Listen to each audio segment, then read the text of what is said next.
Excellent. Okay, it looks like we are live. Hello there, everyone. It's Katie here from Age Academy, and I'm joined with a special guest today. Hey everyone. This was my cue to introduce myself. All right, we failed that. I failed that. Hey everyone, good evening, good morning. Great, this is Xavier from Koala Go, and today we're going to be talking about this amazing teaching platform that I know I talk about a lot, which is Koala Go, super interactive and really engaging for teaching online. This is going to be very much an active sort of demo. Everyone can see sort of live what we're doing and all the different features, top tips and things to make your classes more interactive, whether you're using the Age Academy curriculum or if you're using your own resources or other websites and things, all of this will be relevant for you.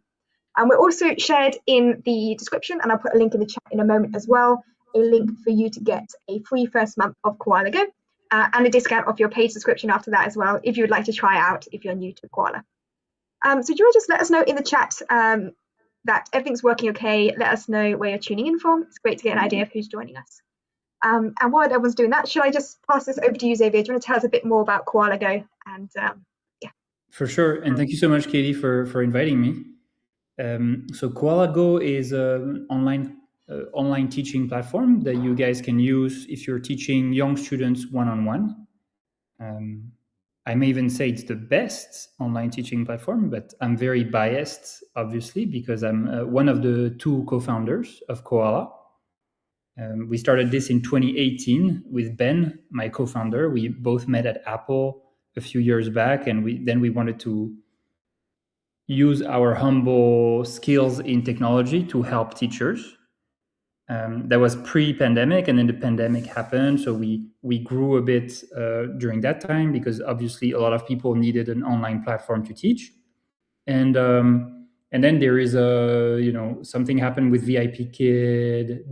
What year was that, Katie? 2020? It would have been summer 21. All the Chinese companies, there was a big sort of changes in the Chinese regulations, so a lot of teachers then switched to teaching privately and wanted something more interactive and fun for their online classes. Exactly. A lot of teachers back then relied on VIP Kid and other similar companies to match them with students, to give them a curriculum and to give them a platform. But suddenly, when those companies had to stop doing business in China, a lot of teachers became independent and they needed a curriculum, and that's where a lot of people went to Age Academy, and they needed a teaching platform, and a lot of them went to Koala.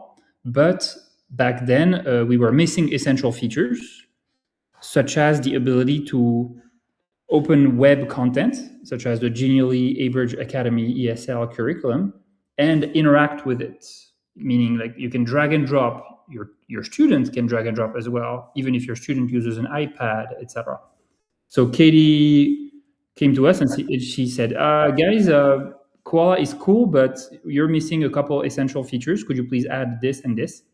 And we added those features. And then since then, Katie has been grateful, I guess, and she's been an amazing ally of Koala.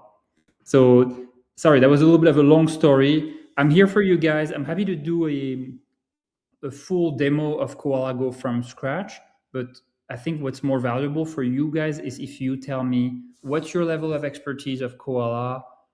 Maybe we can start with this question. If you could type in the chat, what's your level of expertise with Koala on a scale from 0 to 10? And based on that, I can adapt today's demo.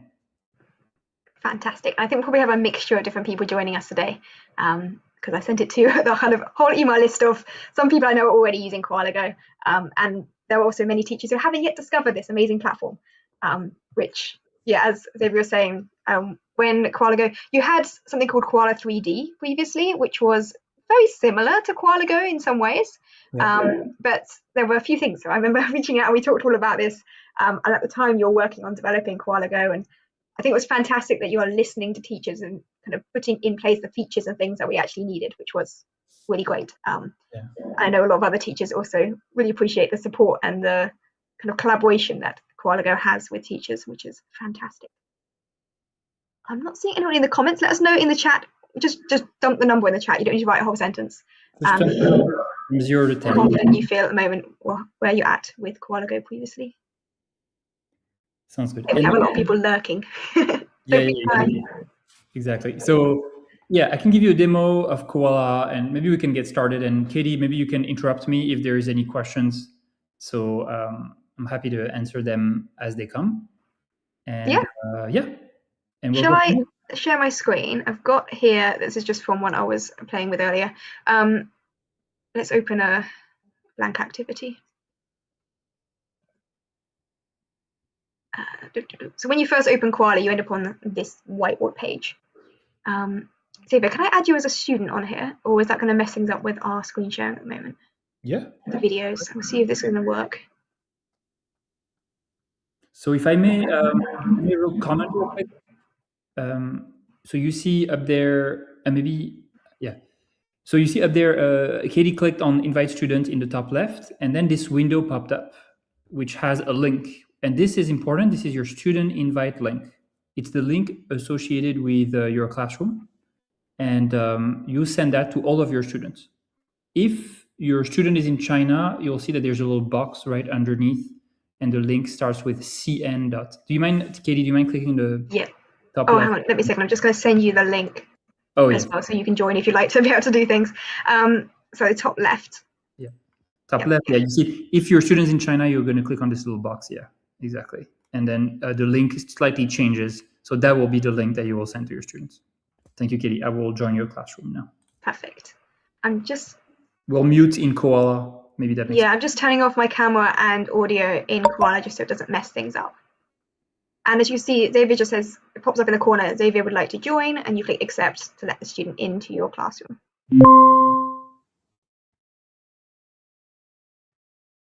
Okay, I'm just going to mute and turn that off there so our videos don't mess things up. Nice. Okay, should I hand this over to you a bit, Xavier? Do you want to tell us a bit more about the kind of core features when people first get started? Yeah, so Koala has... Ooh, there's a little bit of an echo. I am muted in Koala. Okay. I've muted both. Okay, so Koala has 3 main tools. The first one is the whiteboard, which is where we are right now. The second one is the co-browser, which is Katie's favorite tool. And then Playground is the third app, the third building block. So I'm not going to spend too much time maybe talking about the whiteboard, but you have all the basic feature that you expect from an interactive whiteboard. You have a drawing, you have sticky notes, text blocks. Katie, how much of your classes do you spend in the whiteboard? I use it quite a bit with worksheets and things. So quite often if I have like a student who is like they need a bit of extra practice on a topic that's an extension of what's on the ABH Academy slides, we'll often open up like the homework workbooks, which are included in your ABH Academy membership for anyone who's an ABH Academy member. And we will open up one of the workbooks and put that on the whiteboard, and then the student can complete the activities. So it's really good for that kind of thing. And then sometimes if my student's working on like a sort of more extended writing task, like I had a student who was doing one of the lessons is writing a postcard from a holiday. And you can do that on the ABH Academy lesson slides, but it's, I think, a little bit smoother doing it on the whiteboard. So I tend to take a screenshot of that slide, put it on the whiteboard, and then they can use the sort of Koala Go writing tools and stuff to write out their message. Nice. Yeah, that makes a lot of sense. Yeah, and whiteboard, you know, all those 3 tools that we're going to show you, you can use them. You don't have to use them. And I know that I went through your amazing slides, Katie. There's so much content. Maybe you don't even need to use whiteboard, but if you want to brainstorm or introduce yourself and just like have a casual conversation with just, you know, no content, the whiteboard is a good place. So I'm not going to spend too much time talking about there unless you have questions. But I would like to attract your attention to that icon that you have at the bottom right. Mm-hmm. This little chat icon. This is 24/7 support.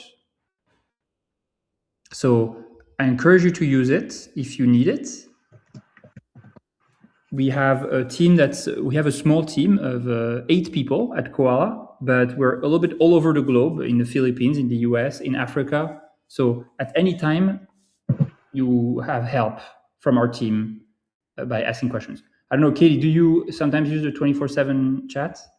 I have done a few times. Normally, if there's a small technical issue or something, I'll message chat and say, "Oh, my student's struggling with this," or and it's normally something on their end. But the great thing is that chat always reply within a few moments. Like literally, you'll send a message and they'll be live answering, and someone will pop in and say, "Oh, you can fix this," and they can see information about your student system and things. So they'll say, "Oh, your student's using the wrong browser. Tell them to do this," which is really helpful.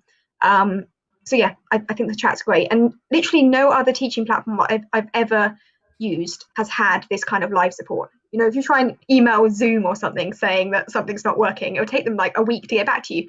So it's great that this is 24/7, always there. I think it's 24/7, right? Yeah. They've always been there whenever I've needed help. So great, yeah, it's great. Yeah, so I think that's one thing that you will not find in other platforms. Indeed, yeah. So We've that's got a question, by the way, in the chat from, I'm really sorry, I can't read out this name because I'm not very good with the alphabet, but hello from Illinois, USA. It'd be interesting to know about playground features. Yeah, absolutely. Okay, sounds good. Should we get to that? Talk about playground at the end. Yeah. Cool. All right, we're going to move to the number 2, which is co-browser, which is, I think, the core of our presentation here. So we are, in order to open the co-browser, you're going to click on the little icon at the bottom right here. Exactly. And it will open a co-browser window. What is a co-browser window? The co-browser is a browser page that you and your students can interact with at the same time and drag and drop things. So if you use anything that's on the web, it could be watch a YouTube video or the Abridge Academy Genially slides or wordwall.net or just so many, I don't know, like if you do math, you have equation, you have those little graphing calculator where you type an equation and it shows a line. Like there's so much resources on the internet. Obviously, opening them in this co-browser will make it interactive. It means that you and your student can click on it. It's much faster than like a Zoom screen share because you don't need to fight over the same cursor, and it's compatible with iPads. So if there are things that you need to drag and drop, such as one of those slides that we're going to see probably, your students, like this one is perfect. The student can use their finger to drag and drop on iPad. And the great thing here is that your students are the ones doing it. If you think about a lot of other platforms that people use, like we mentioned Zoom, students can have annotation tools and they can circle things and they can draw lines, but they can't actually move stuff on the screen, at least not on other devices. They can on computers. It's very clunky set up on computers. It doesn't work very well. And on iPads, they don't have that functionality really at all. So here, Xavier, I'm giving you control. They can move things on the screen. See, I'm not doing anything. And you can see Xavier's mouse on the screen there, and he can move and position things on the screen. And I can also do it at the same time, which is another thing that works a lot better.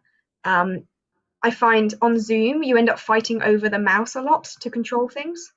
I used to use Zoom a lot for my classes, and there'll be a constant battle over who has control over things. Whereas here, both myself and Xavier, and if we had a group class with a couple of other students, could all click and do things, which is fantastic.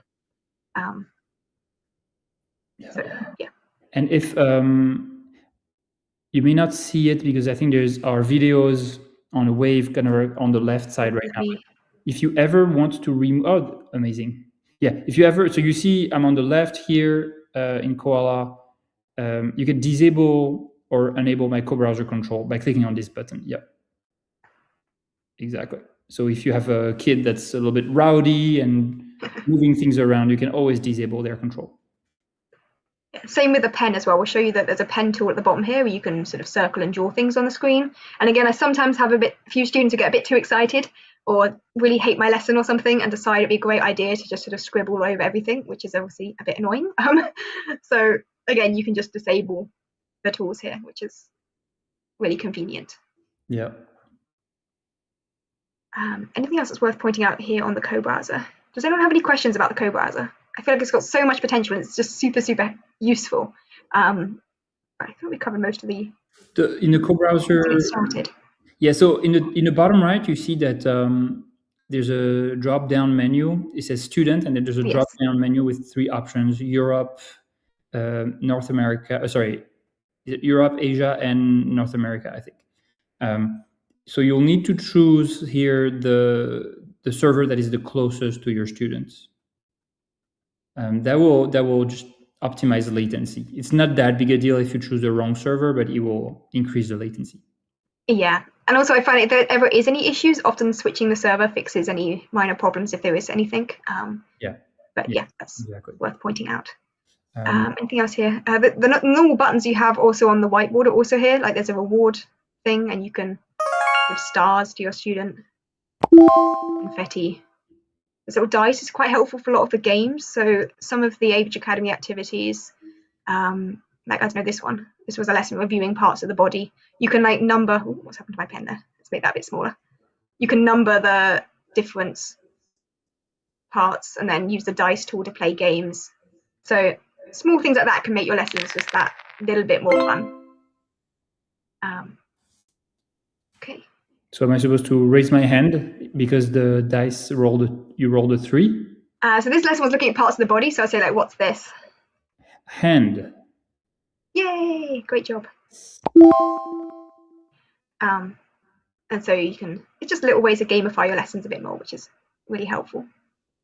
Nice. Okay, I'm not seeing any questions about the Cobra. Is there anything else you want to mention? No, I think that's it. I mean, obviously I'm assuming your community, Katie, people who use Abridge Academy will definitely need this tool. We also have a screen share tool that you can open from the whiteboard, but anything in the web, use the co-browser.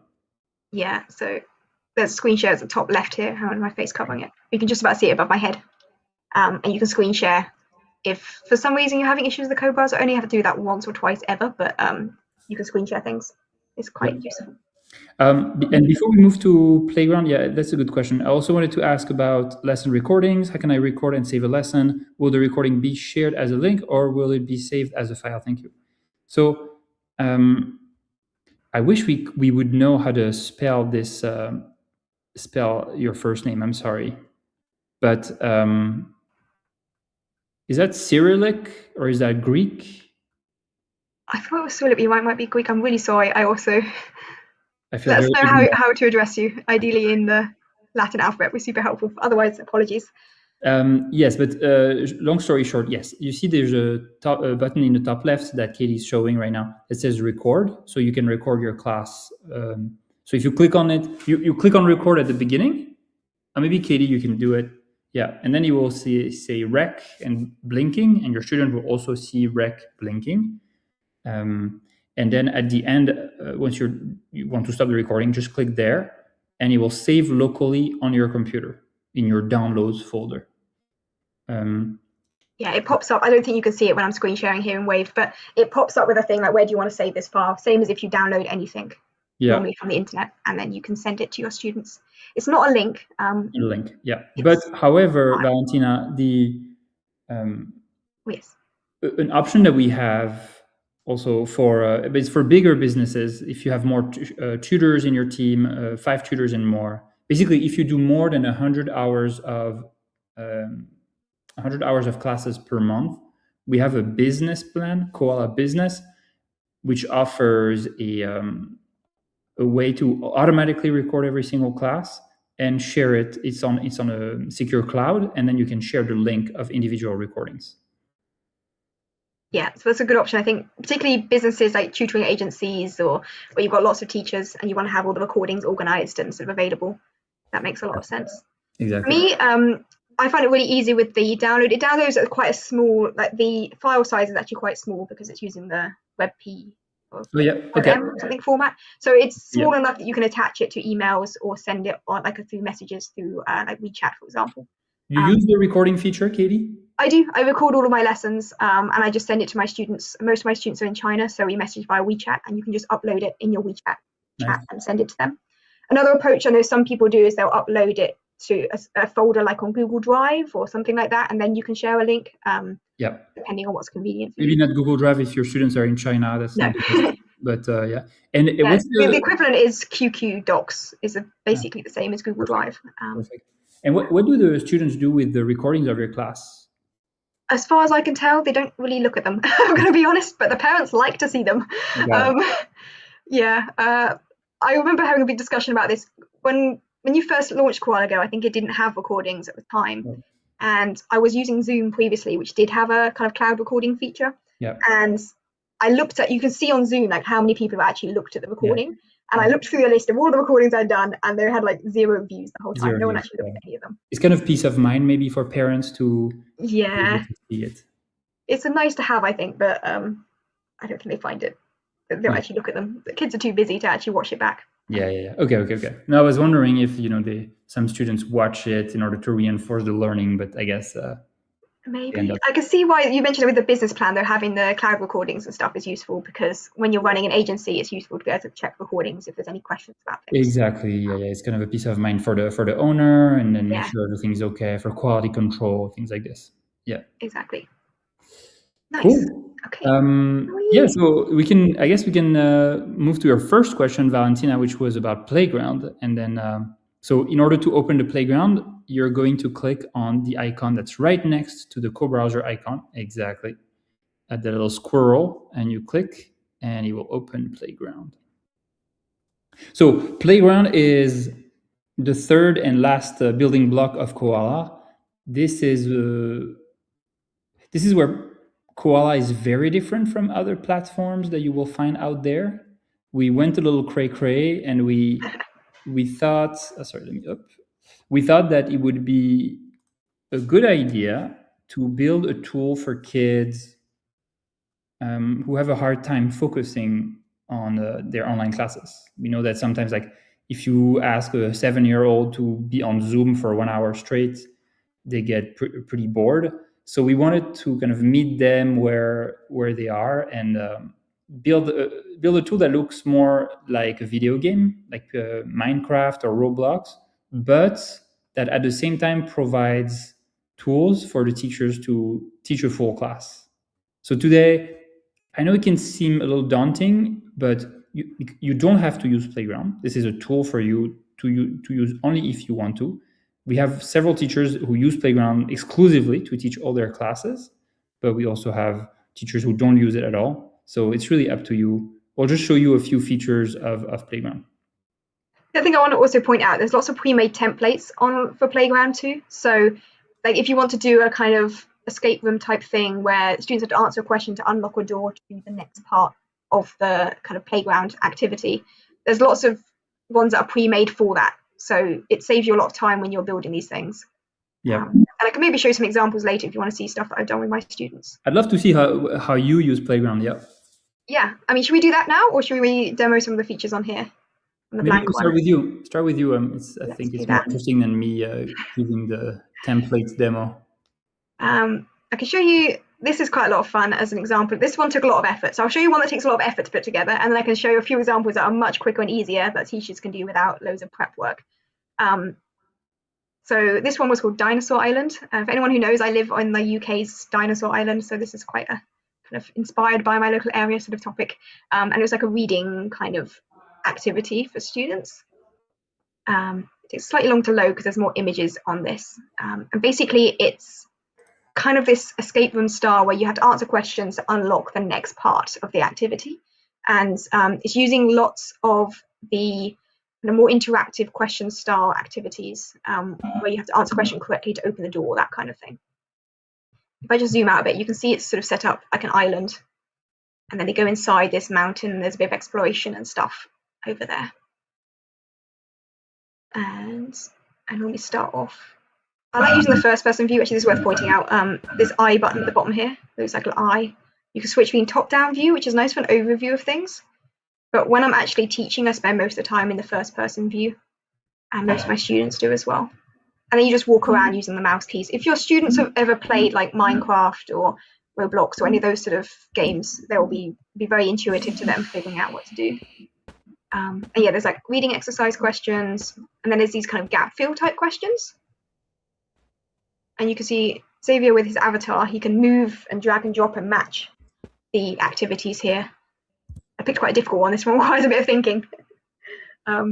This lesson was following on from a whole unit about kind of dinosaurs and fossils and stuff. And you match the activities, and you can open the treasure chest opened, and you can win little prizes,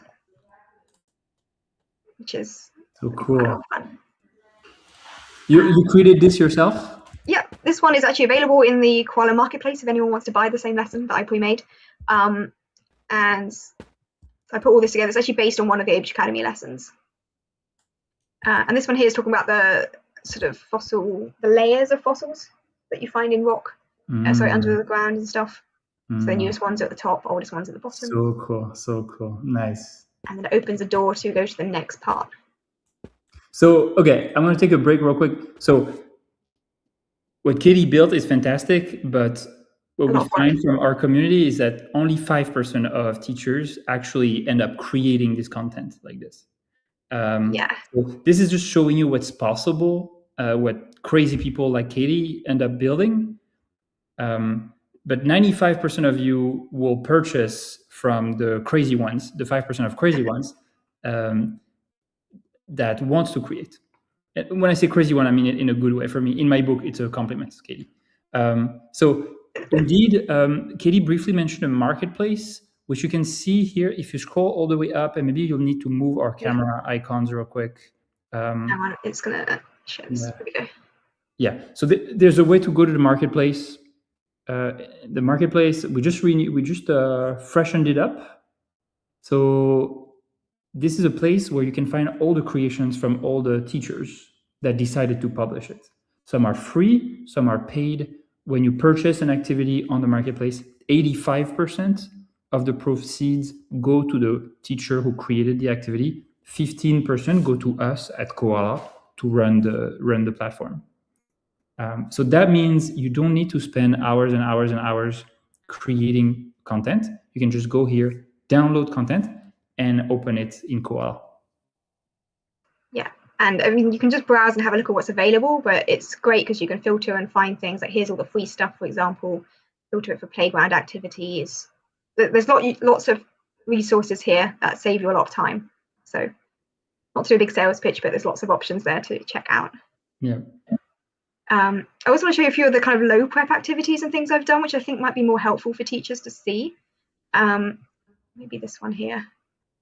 I haven't actually checked these all look good before today's webinar. So if they look a bit messy, it's because me and my students had a lot of fun playing things around and building stuff in class. So sometimes they look a bit chaotic, but okay, here we go.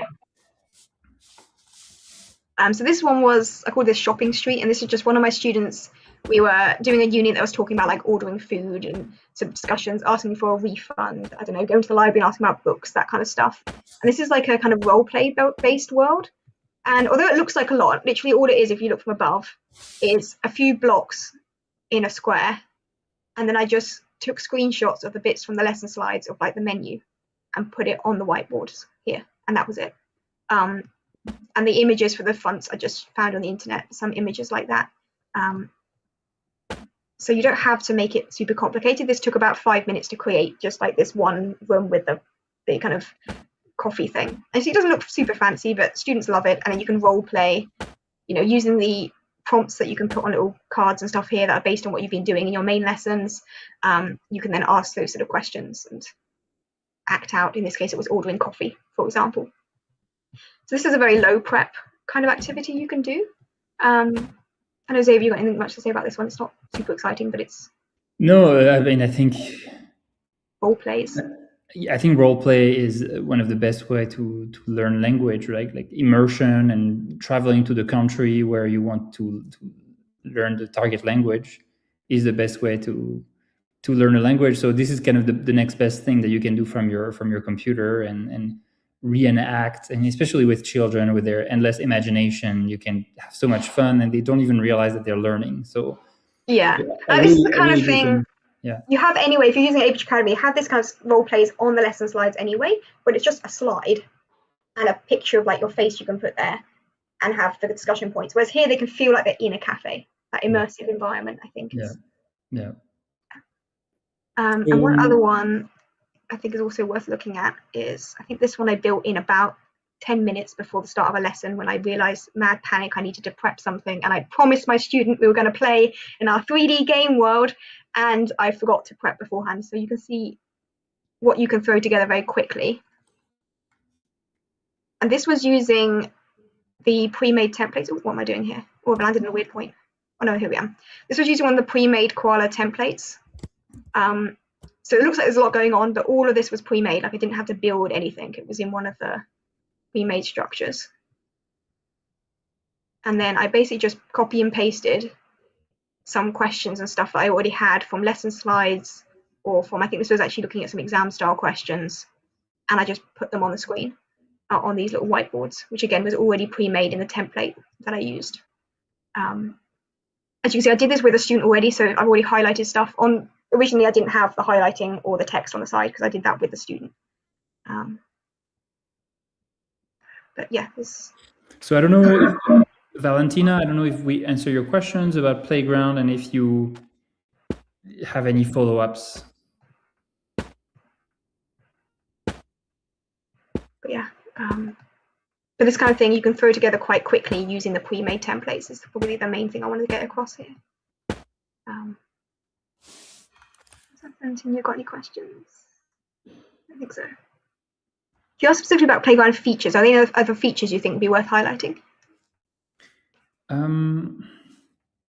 So I mean, in the bottom you have a set of icons. Maybe we can talk about icon number 2, which allows you to focus on a specific area.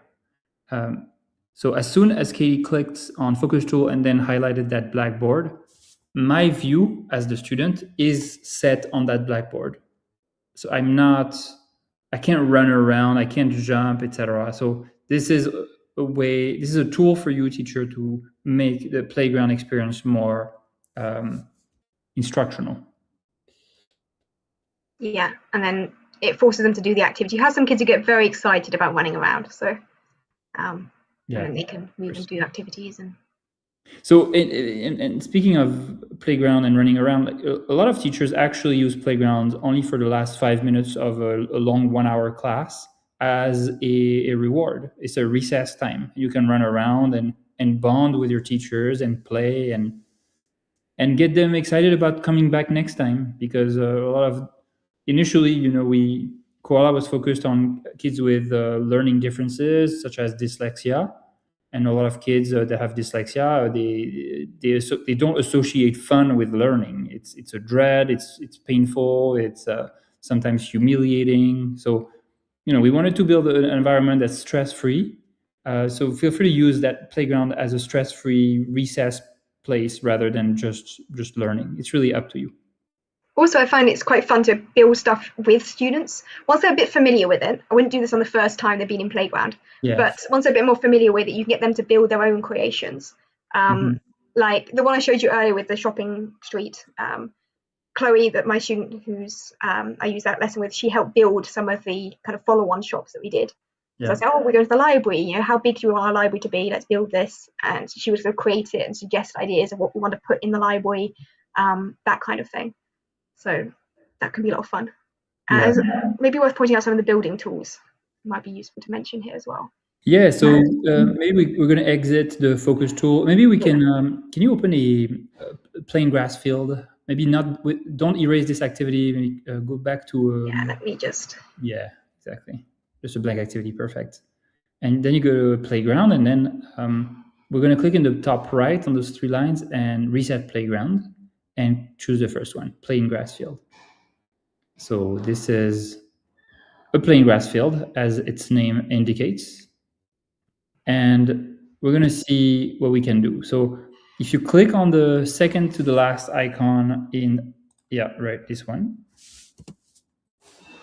you're going to be able to place blocks by clicking on blocks in the top left. And then you can place whatever you want. You can place 1 block at a time. If you, let's say, a block of stone, very good. Or if you hold Shift on your keyboard, you can place a whole line or a whole rectangle.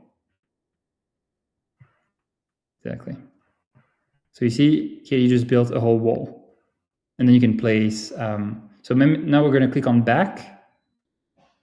And we're going to go to, let's say, teaching in the top right. Yep. And then you have sticky notes and text boxes. So let's say we're just going to do a very basic blending drill, and we're going to ask the student to spell the word dog. So we're going to create 3 sticky notes, G, D, and O.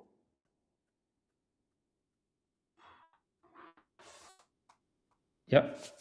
Katie's moving really fast, but she just duplicated that sticky note and immediately changed the text. So now I, as the student, can drag and drop those sticky notes and spell the word dog. So, this is, of course, a very basic exercise, but it's just one way to show you that Playground can be used as a learning place if you put a little bit of creativity and effort into it. Katie, I think we're going to stop with Playground. I don't want to overwhelm everyone with spend too much time on Playground. You're very excited with it. I think there's so much you can do with Playground. But I think mostly you just want to play with it. If you're just getting started with using Playground, just have a play around, building stuff, creating different activities. I know, Xavier, you have with Koala Go like regular webinars and stuff where you teach teachers how to use the tools in depth. Exactly. Yeah. Let us know if you have any questions. Otherwise, it probably won't take much more of your time. Koala also offers an invoicing system. I'm just going to briefly talk about this. Which you can access from here in the top right. You go to send invoice, and then I don't actually use this. You never used it? No. Yeah. I never set it up. This is exactly my point. So the invoicing system is fully optional. You don't have to use it. It's just another tool for you guys if you want it. I'm going to be fully transparent. Koala charges a fee when you use the invoicing system. Our invoicing system is not for you if you live in a Stripe supported country. If you live in a Stripe, list of fees. Yeah, exactly. Because if you live in a Stripe supported country, you're better off going to Stripe, creating a standard Stripe account. I believe on Katie's YouTube channel, there's actually a video that explains how to do that. So, so if you want to charge, that's the best way if you live in a Stripe supported country, the best way to charge your customers, the parents, is to go to YouTube, type Katie Abridge Stripe standard account or something like this. You will find a video and it will walk you through what are the best steps. Now, the Koala invoicing system was built for people who do not live in a Stripe supported country, such as South Africa, for instance. Let's say you live in South Africa, your student is in China. Then in that case, our invoicing system is very good because you will go through us.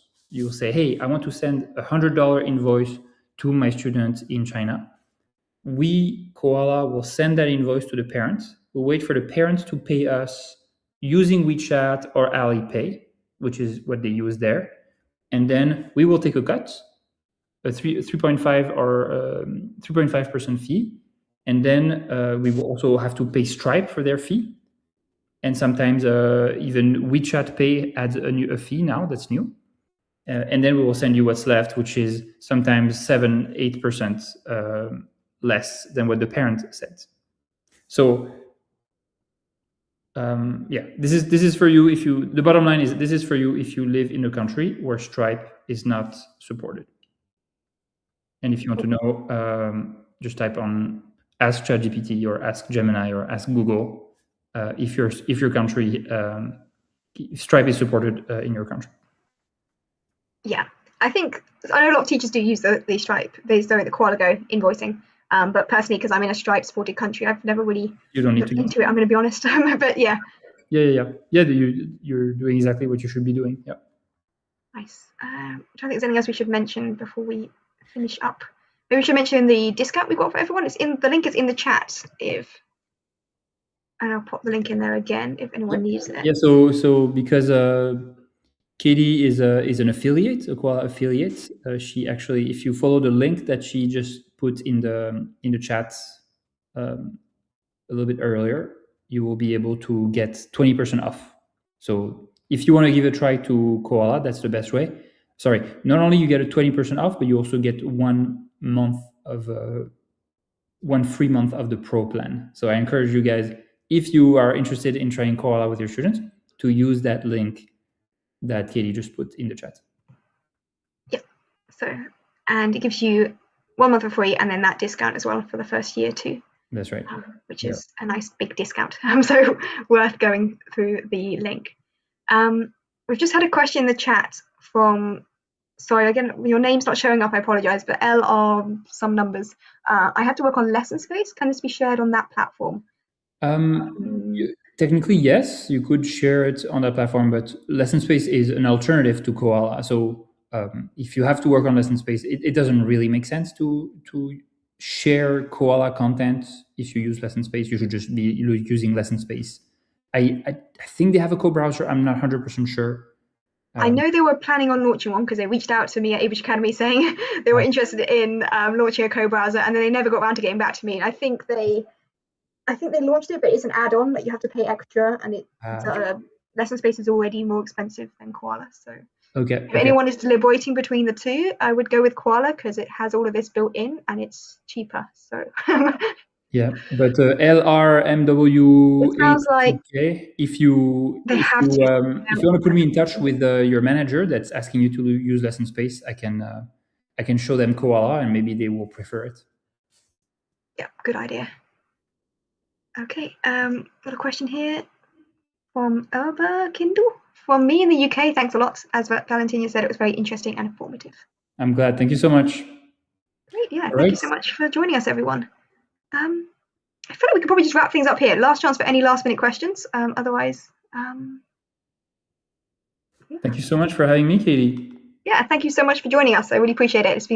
I always love seeing all the new things that Koala's been working on and talking about them with everyone because, I use Koala literally every day with teaching my own students. But it's really great to sort of show all the features to Abridge Academy members and everyone else as well. So thank you for your continued support, Katie. It means a lot. Yeah, it's a fantastic platform, and as I say, I always recommend it because it makes the Abridge Academy lessons super interactive and lots of fun for kids. That's the point. All right. See you, everyone. Have a great, fantastic day. Thanks. See you next time. Oh, and members, we have a live, our member workshop is starting in 15 minutes. So members join the member workshop in 15 minutes. See you guys there. Okay. Thank you, everyone.